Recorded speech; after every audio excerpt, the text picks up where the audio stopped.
എൻ്റെ പേര് സന്ദീപ് എന്നാണ്. ഞാൻ എറണാകുളം ജില്ലയിൽ നിന്നാണ്. ഞാനിവിടെ ഇപ്പം ചിലപ്പോൾ ഇത് ഞാൻ പറയുന്നത് എൻ്റെ ഒരു അവസാനത്തെ ഒരു ഇതായിട്ടായിരിക്കും. ചിലപ്പോൾ നാളെ നിങ്ങളെന്നെ കാണണമെന്നില്ല, ഒന്നുമില്ല.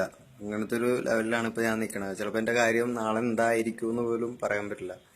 അതുകൊണ്ട് അവസാനത്തെ ഒരു ഇതെന്നുള്ള രീതിയിൽ ഞാൻ എൻ്റെ ഫോണിൽ തന്നെ എടുത്ത് ഞാൻ പറയുന്ന കാര്യമാണ്. വേറൊന്നുമല്ല, ഞാൻ ഒരു കൊല്ലം മുമ്പ് ഇസ്ലാം മതം സ്വീകരിച്ചതാണ്.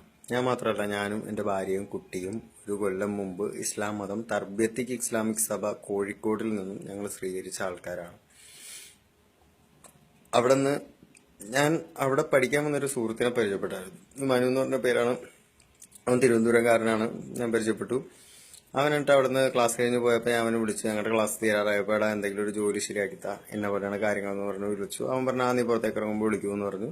ഞങ്ങൾ മതമൊക്കെ മാറി ആ രീതിയിൽ തന്നെ ആയിട്ട് ഞങ്ങൾ അവിടെ നിന്ന് പുറത്തിറങ്ങി കഴിഞ്ഞ് ഞങ്ങൾ ഇവൻ എവിടെ ഉണ്ടെന്ന് ചോദിച്ചപ്പോൾ കോഴിക്കോട് സ്ഥലം ചെറുവണ്ണൂർ പറഞ്ഞു. ഞങ്ങൾ അങ്ങോട്ട് പോയി. പോയ ആ സമയം തൊട്ട് തുടങ്ങിയതാണ് ഞങ്ങളുടെ ഗതികേട്. അന്ന് RSSന്റെ പിടിയിലായതാണ്.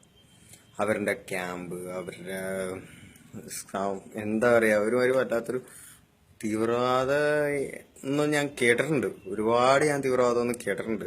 അത് അന്ന് വരെ ഞാൻ കേട്ടേക്കണത് ശരിക്കും തീവ്രവാദികൾ RSSകാരാണെന്ന് എനിക്ക് അന്നാണ് മനസ്സിലായത്. ശരിക്കും മത തീവ്രവാദം RSS ആണ് നടത്തുന്നതെന്ന് ഞാൻ വ്യക്തമായിട്ട് ഞാൻ പറയുന്നത്. കാര്യം എന്ന് വെച്ചാൽ ഓരോരുത്തരുടെ സ്വന്തം ഇഷ്ടപ്രകാരം. ഞാൻ പ്രായപൂർത്തിയായതാണ്, എൻ്റെ ഭാര്യ പ്രായപൂർത്തിയായതാണ്, എനിക്കുള്ള കുട്ടി അവളെ ഏത് രീതിയിൽ വളരണമെന്ന് ഞങ്ങളാ തീരുമാനിക്കേണ്ടത്. പക്ഷെ ഞങ്ങളുടെ ആ തീരുമാനത്തിനൊന്നും വില വെക്കാതെ ജസ്റ്റ് ഭീഷണിയുടെ സ്വരം മാത്രം. ഒരു ആശ്രമം പോലത്തെ ഒരു സ്ഥലത്ത് ഞങ്ങളെ പോലെ കുറെ കുട്ടികൾ, അവരിൽ ചിലവർക്ക് ഇസ്ലാമിൽ തന്നെ വിശ്വസിച്ച് ഇസ്ലാമിലേക്ക് വന്ന ആൾക്കാർ വരെ അവിടെ പെട്ടുപോയേക്കുവാണ്.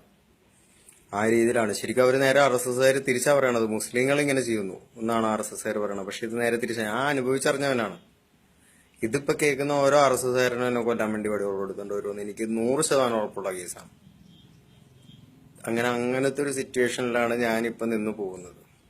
അവിടെ നിന്ന് എന്നിട്ട് ഞങ്ങൾക്ക് ഊരിപ്പോരാൻ ഒരു നിവൃത്തിയില്ല. ജയിലാണ്, അസല് ജയില് കണക്കാണ്. അവിടെ നടക്കുന്ന ആയുധ പരിശീലനവും കാര്യങ്ങളും ഒക്കെ. കുറെ പെൺകുട്ടികളെ കൊണ്ടുവരുന്നു, ബ്രെയിൻ വാഷ് ചെയ്യുന്നു, അങ്ങനത്തെ കുറെ സംഭവങ്ങള്, അറിയാതെ പോകുന്ന എത്ര കാര്യങ്ങൾ ഒരുപാടുണ്ട്. അങ്ങനത്തെ ഒരുപാട് തീവ്രവാദത്തിന്റെ ഒരു മെയിൻ കേന്ദ്രത്തിൽ പെട്ടുപോയതായിരുന്നു. പിന്നെ എൻ്റെ അച്ഛൻ മരിച്ച സമയത്താണ് എനിക്ക് പോകാനുള്ള അവസരം അവിടെ നിന്ന് കിട്ടി. പക്ഷെ എൻ്റെ ഭാര്യയോ കുട്ടീനോ വിട്ടില്ല. ഞാൻ അവിടെ നിന്ന് ഇറങ്ങിക്കഴിഞ്ഞാൽ ഒരുപാട് ചിന്തിച്ചു കഴിഞ്ഞ് എന്തോ ആ സമയത്ത് എന്തോ അള്ളാഹ് എന്നെ സഹായിച്ചെന്ന് തോന്നുന്നു. ഞാൻ വിളിച്ച പടച്ചോൻ എന്നെ സഹായിച്ച രീതിയിൽ മാത്രം തിരിച്ചു നിന്ന് എന്തൊക്കെയോ പറഞ്ഞ് ഞാൻ അവളെയും കുട്ടീനെ എൻ്റെ കൂടെ കൂട്ടി. എനിക്ക് തീർച്ചയായിട്ടും എനിക്ക് കൂട്ടാൻ പറ്റുമെന്ന് എനിക്ക് തോന്നിയതല്ല. പക്ഷെ എന്തോ ഒരു അനുഗ്രഹത്തിൽ അവരും കുട്ടിയും കൂടി ഇങ്ങോട്ട് വന്ന് ഇവിടെ എറണാകുളത്ത് വന്ന അന്ന് തൊട്ട് ഞങ്ങൾക്ക് ഭീഷണിയാണ്. നിന്നെ കൊല്ലും, നിന്നെ അങ്ങനെ ചെയ്യും, ഇങ്ങനെ ചെയ്യും, നീ തിരിച്ചു കോഴിക്കോടിലേക്ക് വരണം, അങ്ങനെ ഇങ്ങനെയാന്ന് പറഞ്ഞ് വളരെ ഭീഷണികളാണ്. അതിൻ്റെ ഇടയിൽ കൂടി എനിക്ക് തെറ്റ് പറ്റിപ്പോയതെന്ന് പറഞ്ഞാൽ എനിക്ക് മനസ്താപം. ചിലപ്പോൾ ഇത് കഴിഞ്ഞാൽ ഞാൻ ചിലപ്പോൾ മരിക്കാം, എന്നെ കൊല്ലാം. പക്ഷെ എനിക്ക് ഒരു തെറ്റ് പറ്റിപ്പോയ സംഭവം എന്ന് പറഞ്ഞാൽ ഞാൻ പഠിച്ചിറങ്ങിയ തർബിയത്തിക് ഇസ്ലാമിക് സഭ അത് പവിത്രമായിട്ടുള്ളൊരു സഭയാണ്. അതിനെക്കുറിച്ച് ഞാൻ ഒരിക്കലും കുറ്റം പറയാൻ പാടില്ലാത്തതായിരുന്നു.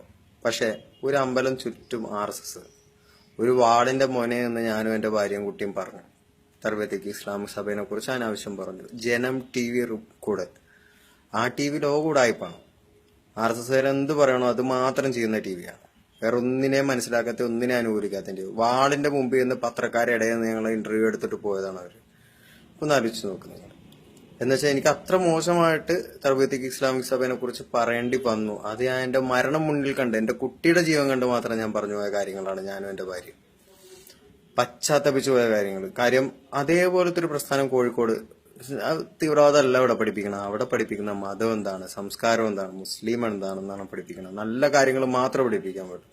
സിഗരറ്റ് വലിക്കാൻ പാടില്ല, കള്ളു കുടിക്കാൻ പാടില്ല, ആയുധം എടുക്കാൻ പാടില്ല, ഇങ്ങനത്തെ നല്ല നല്ല കാര്യങ്ങൾ പഠിപ്പിക്കുന്നതാണ് തർബിയത്തിക് ഇസ്ലാമിക് സഭ.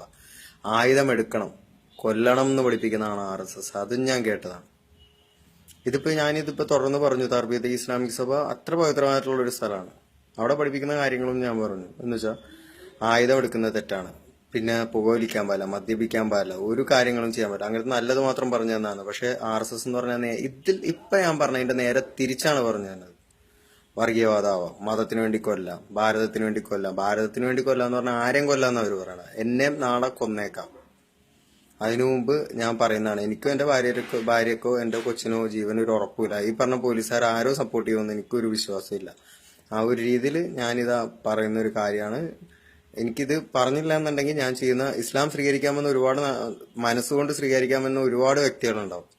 അവരൊക്കെ ഞാൻ ചിലപ്പോൾ ആ ജനം ടി വിയിൽ കൊടുത്ത പരിപാടി കണ്ടുകൊണ്ട് അപ്പൊ തർബിയത്ത് ഇങ്ങനെയാണല്ലേ, ഇസ്ലാം ഇങ്ങനെയാണല്ലേ എന്ന് ഓർത്ത് അങ്ങനെ സ്വീകരിക്കാണ്ട് പോവരുത്. ചിലപ്പോൾ RSSന്റെ കേന്ദ്രങ്ങൾ ആ വീഡിയോ ഇട്ട് കാണിക്കും. ഒരു കുടുംബം പറഞ്ഞ കാര്യമാണ് തർബിയത്തിൽ ഇതാ നടക്കുന്നത്, എന്ന് വെച്ചാൽ മുസ്ലിം ആയ ഇതാ നടക്കുന്നതെന്ന് പറഞ്ഞ് ഞങ്ങളുടെ വീഡിയോ ഇട്ട് കാണിക്കും. പക്ഷെ അതൊരിക്കലും നിങ്ങൾ വിശ്വസിക്കരുത്. നിർബന്ധിച്ച് മാത്രം ഞങ്ങളെ കൊണ്ട് ചെയ്യിപ്പിച്ച കാര്യമാണത്. അല്ലാതെ ഒരിക്കലും മനസ്സറിഞ്ഞ് ചെയ്തതല്ല. ഇസ്ലാം നല്ലൊരു മതമാണ്, നല്ലൊരു സംസ്കാരമാണ്, അങ്ങനെ തന്നെ പറയാം. RSSകാരുടെ അടുത്ത് പെട്ടുപോകരുത്. അത്രേ എനിക്ക് പറയാനുള്ളൂ. ഇത് കഴിഞ്ഞിട്ട് എനിക്ക് എന്ത് വന്നാലും എനിക്ക് എന്താ പറയണ്ടതെന്ന് അറിയില്ല. ഇതെന്തായാലും എല്ലാവരും കേട്ട് മനസ്സിലാക്കുക. ഇസ്ലാമിക് സുഹൃത്തുക്കൾ എല്ലാവരും എനിക്ക് വേണ്ടി ദുആ ചെയ്യുക, എനിക്ക് എൻ്റെ കുടുംബത്തിന് വേണ്ടിയും പ്രാർത്ഥിക്കുക. പിന്നെ ഇത് കേൾക്കുന്ന മനുഷ്യത്വമുള്ള ഹിന്ദുക്കൾ ഉണ്ടെങ്കിൽ മനസ്സിലാക്കുക. ഇത്ര പറയാനുള്ളൂ.